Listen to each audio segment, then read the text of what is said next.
really excited to be here, part of this clan. And thanks for sharing a few minutes of your time on this wonderful day. I'm in California, looking outside, but stuck at home. So I want to start with this picture. So this is a bridge in Central America, Honduras, built by Japanese engineers uh, to help them with extreme conditions. But in 1998, a severe storm struck this place. It destroyed everything. Hundreds of people lost their lives. A lot of other bridges were destroyed except this one. But as you can see, the river flooded. It changed its direction. The bridge got stuck. Hence the name, the bridge to nowhere. I'll move to my topic. The topic is from nowhere to somewhere. Now, this metaphor is being used these days to describe our current lives and work life. Some of us have built a career like this bridge, strong and robust, but somehow we feel the river of satisfaction and happiness are a little further away. As I have gone through the stories shared in this tribe, I experience some of us are feeling that mid-career and mid-life crisis. So the question we need to ask ourselves is, are we seeking clarity or are we seeking confusion? Are we building the bridge towards the river of purpose and meaning? So, well, there are a lot of techniques to move towards that river, and I like to share one today. I would like to recommend this book, Designing Your Work Life, very popular book written by Stanford professors Bill Burnett and Dave Evans. In this, they talk about so many techniques. And I have, as I read through this book, I would like to share two key takeaways to you. One, think like a designer.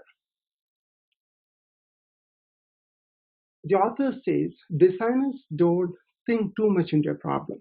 They start building onto the path forward. To acquire a designer mindset, the key mindset attributes are be curious, reframe the question or reframe the problem.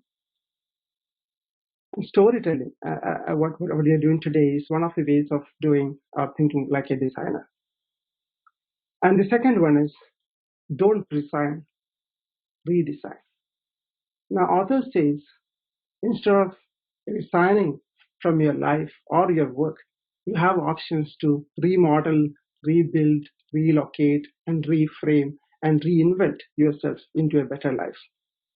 They talk about a story about a woman, Sarah, who was stuck in her life as well as in her career. So she used some of these techniques mentioned in this book and reinvented herself into a better life and better satisfied work life. So as I was reading through this book, the questions came to me as well. Where am I stuck? So last week, I gathered all my courage and wrote to an ex-CEO about whom I read that he left his job at the peak of his career. I had this question about what triggered that move and what was he lacking, because we are all trying to get there on the top. So technology helps us these days through LinkedIn, for example. You can contact anyone in this world today. It's so easy. And gracefully, he accepted my call for 10 minutes talk. And I asked him this question, what triggered that? He said, I did not feel the satisfaction. I was not challenged enough. But he took the extreme path of resigning from that job and wandered a couple of years identifying what is he passionate about, and then slowly he got to the better life. But he told me the same two things. You don't have to take the extreme step. He told me two things. One, don't resign. You can still redesign from where you are. And number two, he said, any time is good time. Don't wait for the perfect time. Now, hearing all these things, we may all have this question. Okay, this all sounds good. how to go about it. So there are again different ways to do that, and there are a lot of ways mentioned in this book. One way I have found out is something called WOL, working out loud. So this is a group of people reading this book together and sharing insights.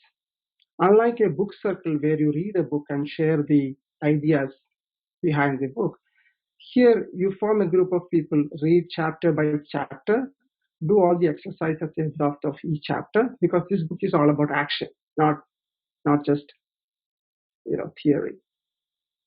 So as you do actions, add your personal touch to it, share with others, and move on to the next chapter of that book. Now, as you progress, as I have also experienced doing this in the last few weeks when I was part of a WL group, you move from the state of confusion towards clarity. So that's my useful. I hope this is useful for you. And one of the thought while we do this is to get to a point where we are able to find passion. And I have also read few times, it's not about finding your passion at the start of your life or in the middle of your life. Passion is something which you create while you work through your life and your work life. So my 2 cents to all of you is that let us build that bridge towards finding that river of satisfaction and happiness. Let us bridge our life from nowhere to somewhere. Thank you.